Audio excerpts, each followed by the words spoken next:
السلام علیکم ورحمۃ اللہ وبرکاتہ۔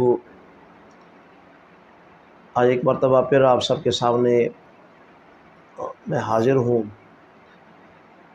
ایک وظیفہ ہے، ماہ رمضان المبارک تو گزر چکا ہے، چند لمحے باقی ہیں، گزرنے والا ہے۔ کل انشاءاللہ عید الفطر ہوگی اور ہم سب خوشیاں منائیں گے، سب ملیں گے بھی صحیح اور خوشیاں بھی کریں گے۔ تو آج میں نے سوچا کہ آپ کے لیے عید کے دن ایک ایسا تحفہ، ایک ایسا وظیفہ آپ کو دیا جائے کہ زندگی میں اپنے پیاروں کو تو آپ یاد کرتے ہو، جو زندہ ہیں ان کے ساتھ خوشی کا اظہار بھی کرتے ہو، ان کے ساتھ اٹھتے بیٹھتی بھی ہو اور ان کا دل بھی خوش ہوتا ہے۔ تو کیوں نہ اس دفعہ ہم اپنے مردوں کو بھی اپنی خوشی میں جو ہے وہ شامل کریں، ہمارے مردے بھی ہمارے ساتھ جو ہے وہ خوش ہوں، ان کا دل بھی ہم سے خوش ہو، ان کے لیے بھی ہم تحفہ بھیجیں۔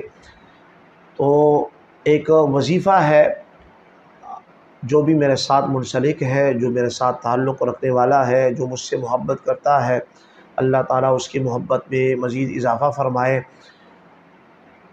تو کیوں نہ اس دفعہ ہم اپنے مردوں کو ایک تحفہ بھیجیں۔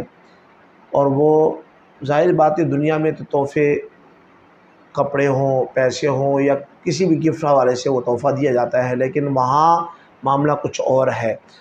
تو اس لیے وہ تحفہ، وہ وظیفہ جو ہے آپ سماعت فرما لیں اور ضرور جو ہے خود بھی اس پر عمل کریں۔ اور جب آپ خود اس پر عمل کریں تو پھر کوشش کریں کہ باقی ساتھی جو آپ کے ساتھ منسلک ہیں، جو آپ کے ساتھ دوست ہیں، آپ کے ساتھ اٹھتے بیٹھتے ہیں، انہیں بھی یہ کہیں کہ وہ بھی اس سے فائدہ اٹھائیں۔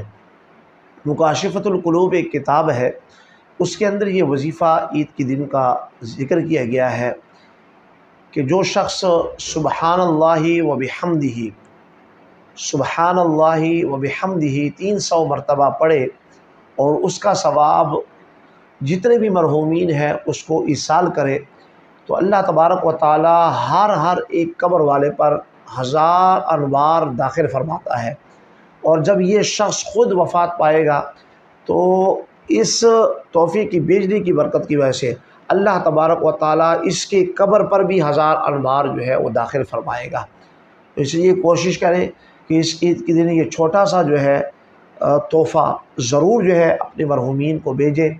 قیامت تک آنے والے مسلمین مومنین کے لیے جو ہے یہ تحفہ بھیجیں، اس سے آپ کا بھی فائدہ اور آپ کے مرحومین کا بھی فائدہ، ان کا بھی دل خوش ہوگا اور آپ کو بھی اللہ تبارک و تعالیٰ اس کا اجر ضرور